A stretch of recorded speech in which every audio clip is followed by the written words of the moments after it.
We're just stretching, don't be insecure, my girlfriend said, while her ex rubbed oil on her shoulders. He tried a YouTube jujitsu move on me. I dropped him with one hit. Then I took a $130,000 job offer abroad. By the weekend, their meltdown was live-streamed everywhere. Hey Reddit! My girlfriend thought yoga with her ex was spiritual healing. I thought it was BS. Turns out I was right, and things got a lot messier than essential oils and bad advice. But let's start from the beginning. I'm Jordan Cross, 29, reservoir engineer. The job's simple. Turn underground rock into paychecks for people who wouldn't know a drill bit from a screwdriver. It pays $78,000 a year, which is enough to keep me comfortable and my girlfriend asking about raises. My old man ran a bare-bones boxing gym in Galveston before he died. Concrete floors, peeling paint, equipment older than me. His only rule, never throw the first punch, but when you do throw one, make it count. I spent my teenage years getting my face rearranged by guys twice my size until I learned to hit back smarter. Dad would say precision beats power every single time. He was right about that.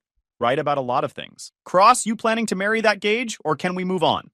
My supervisor, Howard, yelled over the machinery noise. Just making sure it doesn't explode, I said. Figured that's worth 30 extra seconds. He grunted something that might have been approval and walked off. The crew laughed. I liked them. Hardworking, no drama, showed up on time. My phone buzzed in my coveralls. Zoe, 3 texts in a row. Morning, babe. You remembered lunch with my mom today, right? Don't make me use the word priorities, okay? I texted back. Still employed. Still breathing. See you at lunch if this thing doesn't kill me first.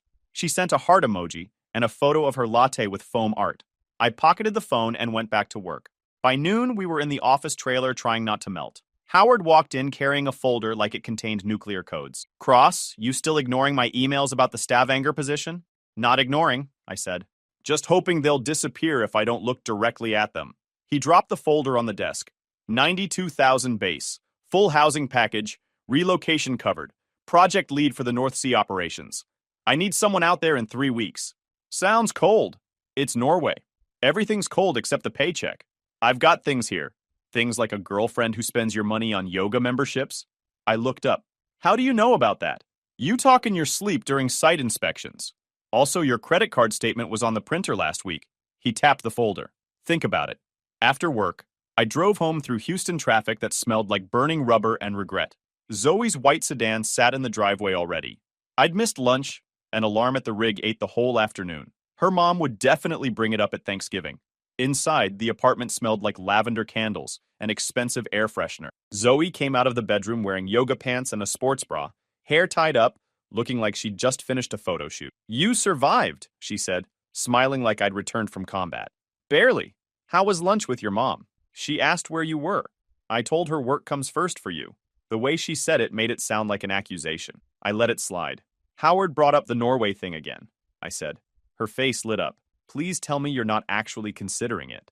It's almost a $20,000 raise, Zoe. But I'm here.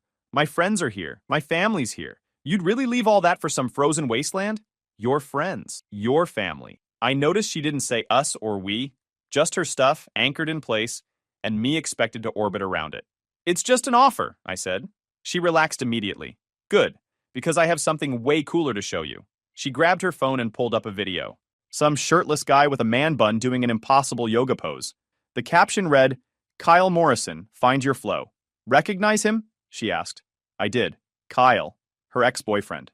Last I heard he'd moved to Bali to discover his truth, or some other nonsense that meant running from responsibility. He's teaching in Houston again, Zoe said, eyes bright.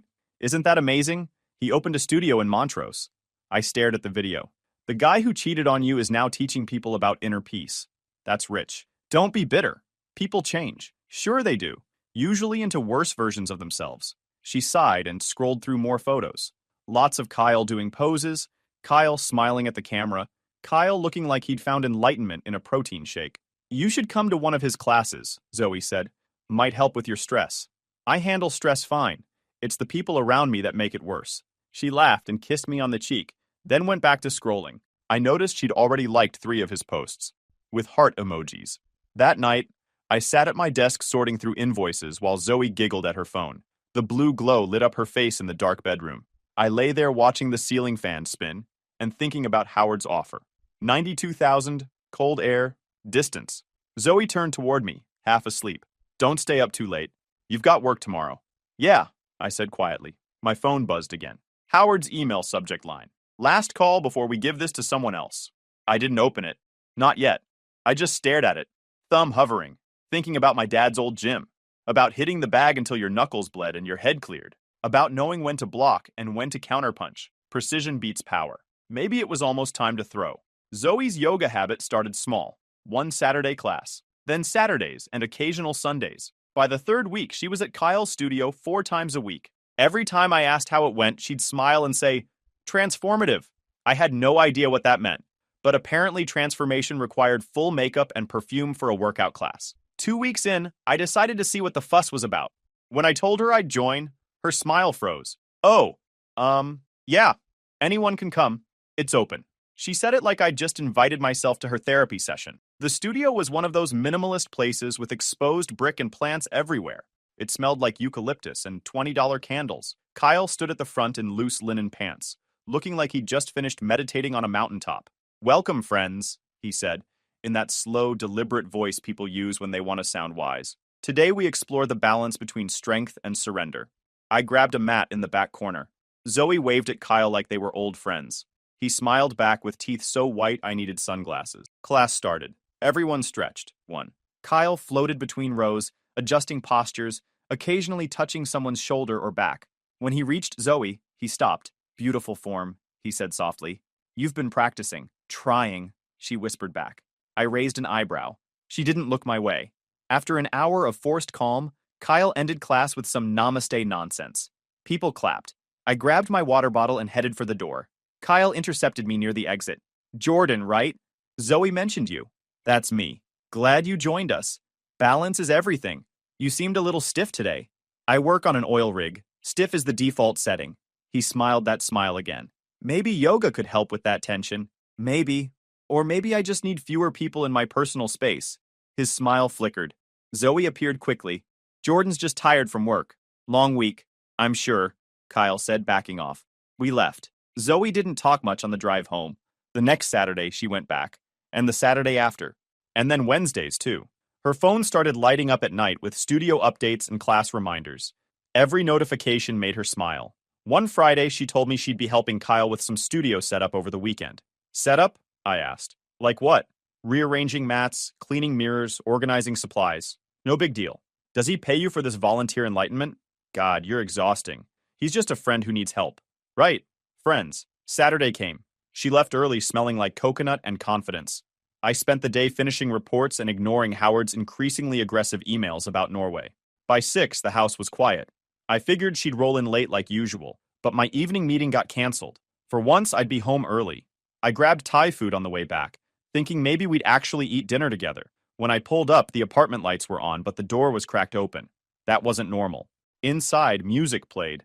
Soft, atmospheric stuff that belonged in a spa commercial. Incense burned on the counter. The air smelled like sandalwood and sweat. I followed the sound to the living room. Zoe stood there in a sports bra and leggings, hair up in a messy bun. Kyle knelt behind her, hands slick with oil, rubbing her shoulders. His voice was low and smooth. "Breathe deeper. Release the tension." Her eyes were closed. She hadn't seen me yet. I stood in the doorway holding takeout. The plastic bag crinkled. Kyle looked up first. His hands froze mid-rub. Zoe's eyes snapped open. "Jordan, you're home early," she said, like I'd caught her sneaking in. "Door was unlocked," I said calmly. "Didn't know we were running a spa." "It's not what it looks like," she blurted. Kyle's hands slid off her shoulders. "We were doing recovery work, partner stretching." "With oil?" I asked. "It helps with muscle release. Completely professional." "Right. You bill hourly or by the inch?" Zoe stepped forward, face flushed. "Jordan, stop. You're overreacting. Kyle's my friend. He's helping me train." "Train for what? The Infidelity Olympics?" Her face went red. "You always do this. You twist everything. God forbid I have one thing in my life you're not controlling." "I don't control anything. I just don't love finding another man's hands on my girlfriend in my living room." She crossed her arms. "This is exactly why I didn't tell you. You turn everything into drama. If you can't handle me having friends who respect me, maybe you're not the man I thought you were." The sentence hung there, sharp and deliberate. Kyle shifted his weight but didn't leave. He just stood there, awkward but defiant, like enlightenment gave him diplomatic immunity. I set the food down on the counter. "Looks like dinner's canceled." Zoe threw her hands up. You know what? Maybe you're right. Maybe you're not the man I need. Someone more secure wouldn't be threatened by this. I looked at her for a long moment. Maybe I'm not. The room went silent. Kyle exhaled through his nose like he'd just finished meditating. Nobody moved. And that's where it sat. Right on the edge, waiting to tip. The sandalwood smell stuck to everything. Oil bottles sat on the counter like evidence at a crime scene. Kyle stood near the couch trying to look zen, while clearly calculating his exit strategy. Zoe's voice cracked through the silence. You're being paranoid. Just because I spend time with Kyle doesn't mean anything's happening. Her tone climbed with each word, defensive and sharp. If you can't handle me having male friends, especially someone who actually listens to me, maybe you should date someone less independent. I leaned against the doorframe. Independent would mean paying for your own yoga membership. Her eyes flared. You don't own me, Jordan. I can have whoever I want in my life. If you don't trust me, maybe you're not secure enough for someone like me. Kyle straightened up, trying to look authoritative. Hey, man, no need to talk to her like that. She's defending you, I said. You sure you want that job? He stepped closer, chest puffed. Zoe hovered behind him like she'd already chosen sides. You need to chill, bro, Kyle said. You're acting out of ego. Funny. You're standing in my apartment covered in oil, and I'm the one with the ego problem. His jaw clenched. You don't intimidate me. Good. Wouldn't be fair if I did. That's when he decided to prove something. He lunged, some sloppy grappling move he probably learned from a YouTube tutorial, reaching for my collar. I sidestepped, pivoted on instinct, and threw one clean punch. Years of my dad's training in a single motion. Kyle's head snapped back. His body hit the wall hard enough to knock a picture frame off. Glass shattered on the floor. Zoe gasped. Jordan, what the hell is wrong with you? Self-defense, I said flatly. He wasn't invited. By me, anyway. She ran to Kyle, who was groaning and holding his jaw. You're insane. You could have seriously hurt him. If I wanted to hurt him, I would have hit harder. She spun around, pointing at me. You're abusive. This is who you really are. Some violent psycho who can't handle being wrong. I stared at her. You brought another man into my apartment for an oil massage, and I'm the psycho? Kyle was helping me. Kyle tried to stand, wobbling. You're gonna regret that, man. I sincerely doubt it. Zoe's voice turned venomous. You think this makes you tough? You think I need you? Kyle actually makes me feel valued, which is more than you've ever done. Right. Nothing says valued like aromatherapy and back rubs. God, you're such a child, she screamed. I pointed to the door. Take him and the oil. Both of you, out. She blinked, shocked. You're serious? Completely. For a moment, neither moved. Then Zoe hissed, You'll regret this, grabbed Kyle's arm, and dragged him toward the door.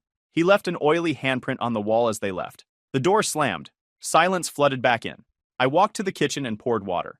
2 glasses sat on the counter, one with lipstick marks on the rim.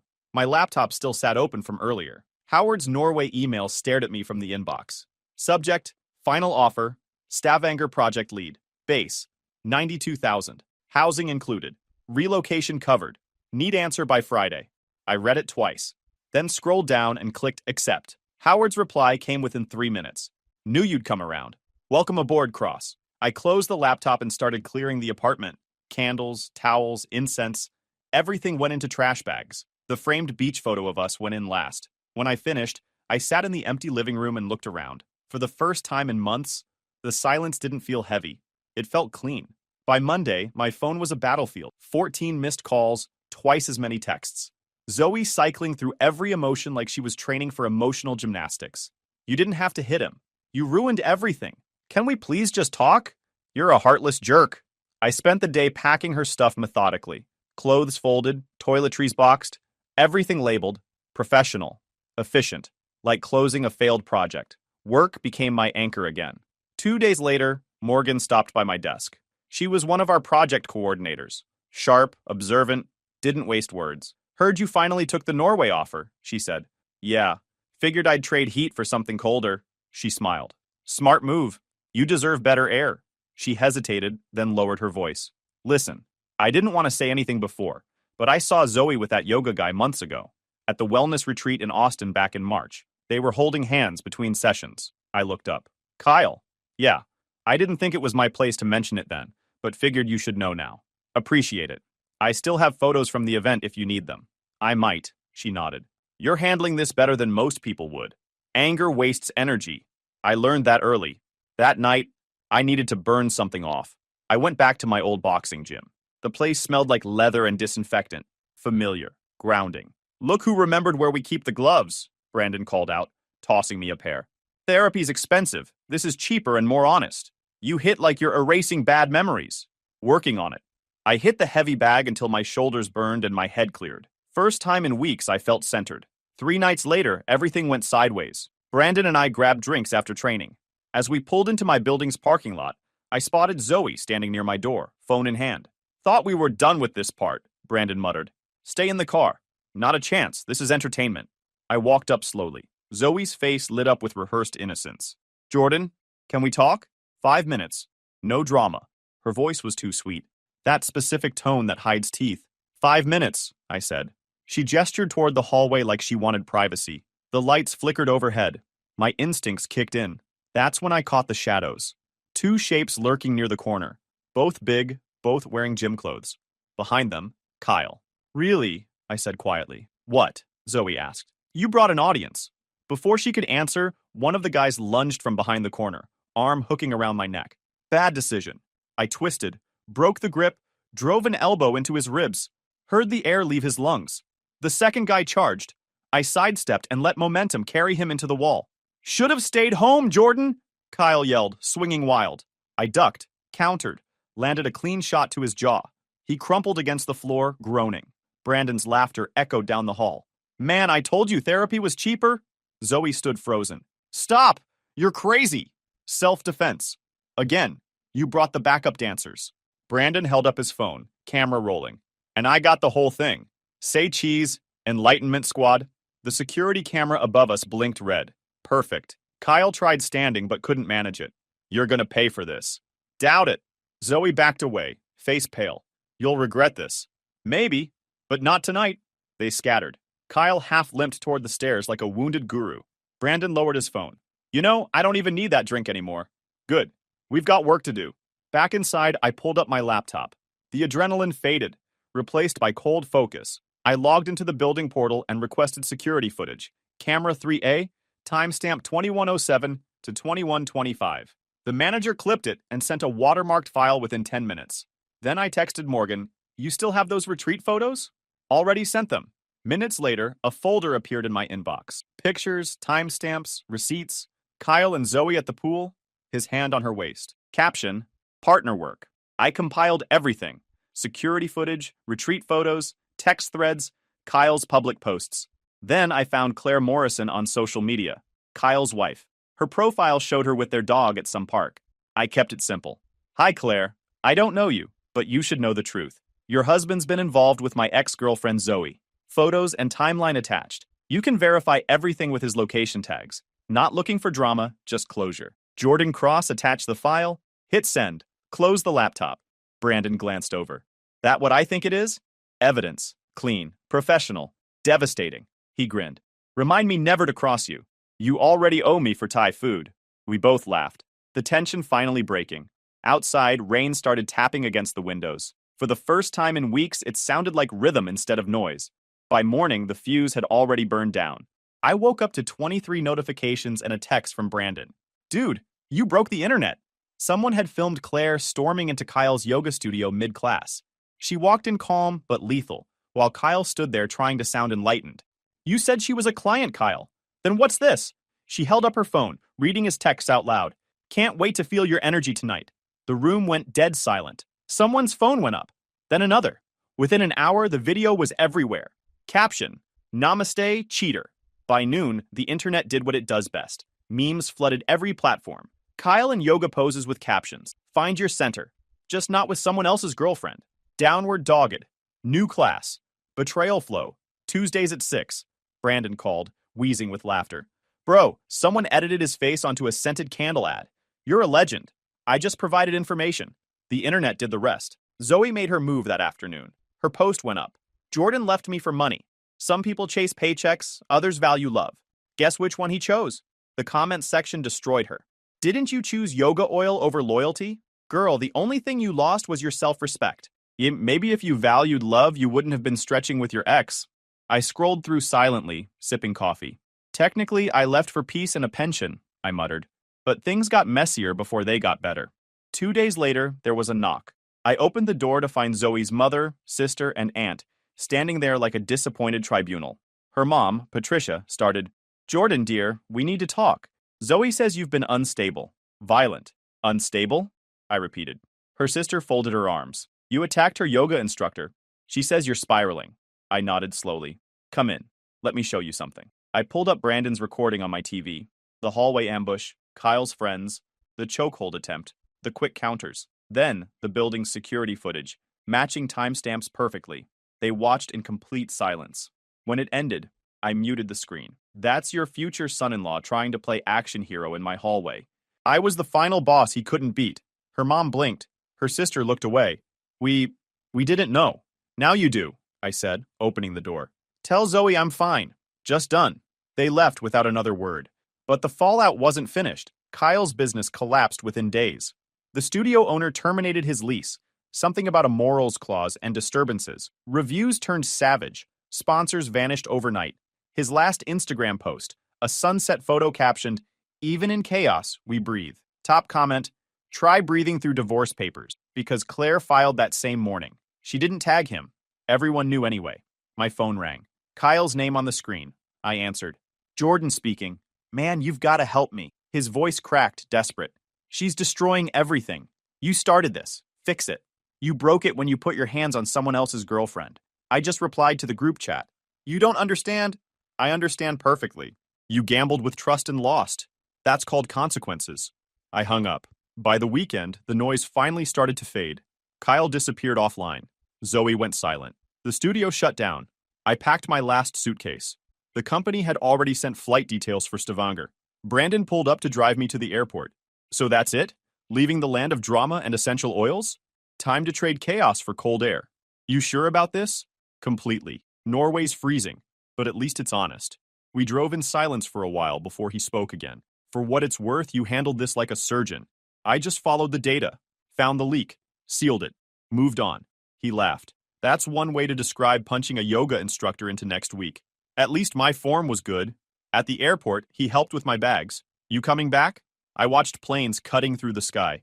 "Not unless Texas learns loyalty." "Fair. Send postcards, not X's." "Deal." I shook his hand and headed inside. As the doors closed behind me, my phone buzzed one last time. A meme of Kyle meditating, captioned, "Inner peace, file not found." I smiled despite myself. Karma didn't need my help anymore. It was doing fine on its own. Airports smell like goodbye mixed with jet fuel. I stood near gate 14, waiting for the final boarding call to Oslo. Suitcase beside me. Everything I owned condensed into 2 bags and a carry-on. Then I heard it. "Jordan!" Her voice cut through the crowd like a knife. I turned. Zoe ran toward me, hair messy, eyes red, panic written all over her face. She stopped a few feet away, breathing hard. "You're really leaving? Just like that?" "I was. You caught me between flights and closure." She blinked fast, trying to hold it together. "I overheard someone at a cafe talking about you. His cousin works here. I didn't even finish my coffee. I just drove straight here. Word travels fast. Please don't go. We can fix this." I was stupid, okay? I said things I didn't mean. We can start fresh, get married, move somewhere new together. I'll change. I studied her. Mascara streaks, shaking hands, desperation bleeding through every word. Once that would have cracked me wide open. Not anymore. "You want a redo," I said. "I want peace. Can't have both." Her eyes filled instantly. "You don't mean that. You still love me. Love's not the issue. Respect is. You ran out of that before I ran for this gate." She grabbed my sleeve. "Please, Jordan, I can't lose you." I didn't pull away immediately. I just looked at her. This person I'd built a life around, now barely recognizing herself. "You already did," I said. "You just noticed late." Her lip trembled. "You're being cruel." "No, I'm being honest. You should try it." That landed hard. She stepped back, tears streaming. "So that's it? You get to walk away and I just deal with it?" "Exactly. That's called consequences." People were staring now. Security hovered nearby. One officer stepped closer, voice low. "Everything okay here?" "Fine," I said. "Just saying goodbye." He nodded and stepped back but kept watching. Zoe's voice cracked. "Then say it. Tell me it's over so I can hate you properly." I took a breath. "It's over." The words hit her like a physical blow. She went completely still. "You'll thank me one day," I said quietly, "for being the first person who didn't let you lie to yourself." "Jordan, don't." But I already had. I turned and walked towards security. Jordan, please, she called out, voice breaking. You can't just leave me like this. I didn't look back. I'd spent 3 years turning around every time she said please. I handed my boarding pass to the agent, cleared security, and stepped through to the other side.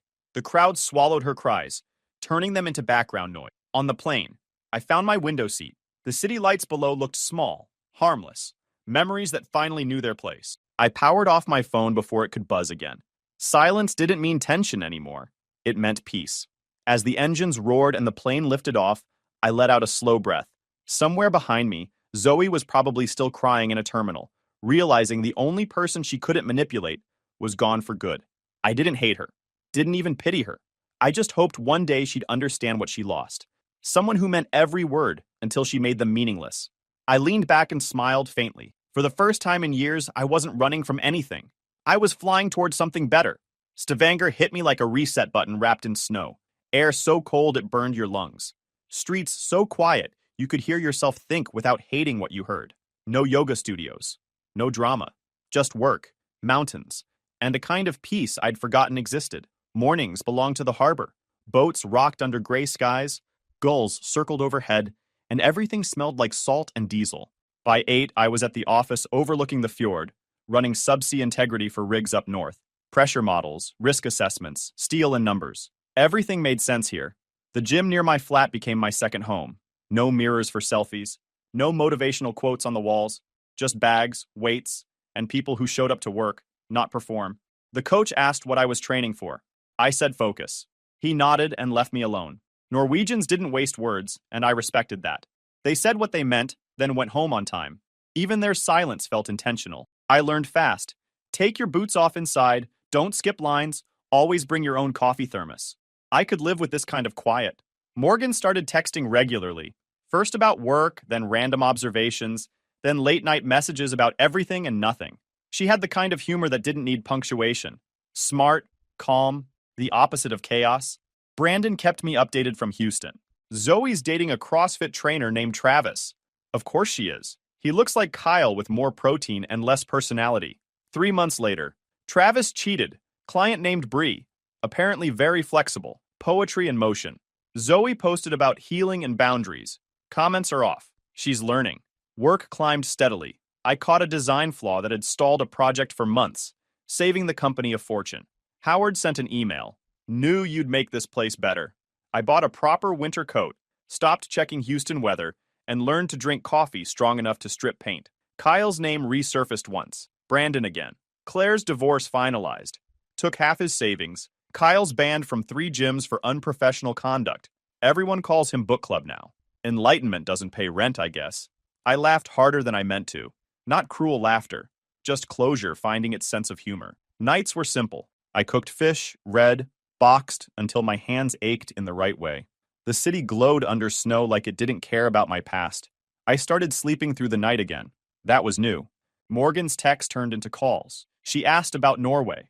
I told her about how the sun barely rose in winter, how quiet the water got when it froze. She said it sounded lonely. I said it sounded like peace. By spring, she was sending flight searches. Tickets aren't bad. Come see what silence looks like. Tempting. Sell it better. Snow, seafood, and a guy who stopped making bad decisions. Finally, I'll pack warm. When she landed that June, the city looked brighter. She stepped out of arrivals in a wool coat and a grin that thawed whatever ice was left. I took her straight to the harbor for coffee and pastries. She said the place felt too clean to ruin. I said that was the point. Days blurred into something good. Work, hikes, shared meals. She fit the rhythm here easily. No pretending, no tests, no ghosts. Just 2 people who didn't need to perform. But then, 3 months after Morgan arrived, my phone rang. Unknown number. Houston area code. I almost didn't answer. But something made me pick up. Hello? Jordan? The voice was familiar but wrong. Strained, desperate. It's Zoe. I paused. How'd you get this number? I called your old office. Begged. Please don't hang up. Morgan looked at me from across the kitchen, eyebrow raised. I put the phone on speaker. What do you want, Zoe? I'm in Norway. I froze. What? Stavanger. I'm here. I flew in this morning. I need to see you. Please, just one conversation. Face to face.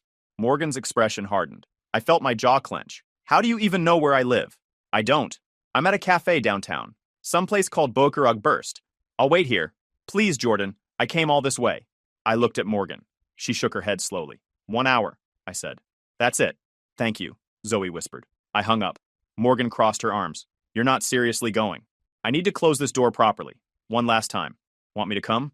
No, I've got this. The cafe sat on a cobblestone street near the harbor. Through the window, I saw Zoe sitting alone, coffee untouched, staring at her phone. She looked thinner, tired, like she'd been running for months and finally hit a wall.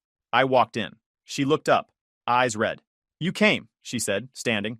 You flew 4,000 miles. Least I can do is show up. We sat. Silence hung between us like smoke. You look good, she said quietly. I feel good. What are you doing here, Zoe? She took a shaky breath. I made a mistake. I know that now. He was a disaster. Travis was worse. Everything fell apart after you left. My friends stopped calling. My family barely talks to me. I lost my job because I couldn't focus. Her voice cracked. I need you to know I'm sorry. For everything. I leaned back. I appreciate that. But you didn't fly here for closure. What do you really want? Her eyes filled. I want us back. I want to fix this. We were good together, Jordan. We can be again. I stared at her for a long moment. No. She blinked. What? No, we're not doing this. You don't get to blow up my life, watch it burn, then show up months later asking for matches. I changed, Jordan. I'm different now. Maybe. But I'm different too. I don't carry people who don't carry themselves. Tears streamed down her face. So that's it? You just moved on? Like I never mattered? You mattered. Past tense. And I did move on. Met someone who doesn't need oil and excuses, to be honest. Her face twisted. You're with someone? Yeah. Someone who respects me enough not to need this conversation. She stood abruptly, chair scraping the floor. I flew across the world for you. And I left across the world to get away from you. We're even. People were staring now. Zoe's voice rose. You're heartless. You know that? You're a cold, selfish... I'm done, I said calmly, standing. You came for closure. Here it is. We're finished. We're finished the moment you chose oil massages over honesty. Fly home, Zoe. Build a life without me in it. She grabbed my arm. Please don't do this. I have nothing left. I looked down at her hand, then back at her face. That's not my problem anymore. I pulled free and walked toward the door. Jordan, she screamed. You'll regret this. You'll come back begging one day. I stopped at the door, turned back one last time. No, I said quietly. I really won't. I walked out into the cold. The air bit through my jacket, sharp and clean. Morgan was waiting across the street, leaning against a lamppost. She straightened when she saw me. Done? She asked. Completely. We walked back through the snow-covered streets in silence. Above us, the first hints of northern lights began to flicker, green and violet threads weaving through the dark. Morgan slid her hand into mine. You okay? Yeah, I said. Better than I've been in a long time. Back at the apartment, we made tea and sat by the window watching the lights dance across the sky. Morgan leaned against my shoulder, warm and steady. Outside, the city hummed quietly. Somewhere out there, Zoe was probably booking a flight home, finally realizing I wasn't coming back. I thought about Houston, about the hallway fight, the viral meltdown, the airport scene, about how revenge wasn't something I planned. It just followed logic. Cause, effect, lesson learned. I wasn't angry anymore. Wasn't even proud. Just done. Morgan stirred beside me. What are you thinking about? That some people spend their whole lives chasing heat. I'm good with the cold. She smiled. Cold's underrated. Exactly. We sat there as the auroras faded and the snow kept falling. Steady, quiet, honest. I'd left Texas for peace and found it 4,000 miles away in the last place I expected. They say revenge is a dish best served cold. Guess that's why Norway felt like home. 2 years later, I'm still in Stavanger. Morgan and I got married last spring. Small ceremony, just us and the fjord. She runs logistics for the same company. We bought a cabin up north. Brandon sends updates sometimes. Kyle's selling insurance in Tulsa now. Zoe got engaged to a dental hygienist named Craig. I didn't feel anything when I heard. That's how I knew I'd actually moved on. I make $112,000 now, lead a team of 6, and haven't thought about Houston in months. When I do, it feels like watching someone else's life through a window. Distant, handled, done. Morgan's making coffee. Snow's falling outside. In an hour, we'll disappear into the woods for the day. No yoga, no oil, no baggage. My old man used to say the best revenge is living well while your enemies live with themselves. Turns out he was right about that too. Guys, we are so close to hit 100,000 subscribers on this channel. If you are not subscribed to the channel, please consider subscribing. It really helps hit that 100,000 mark. Thanks for making this dream come true.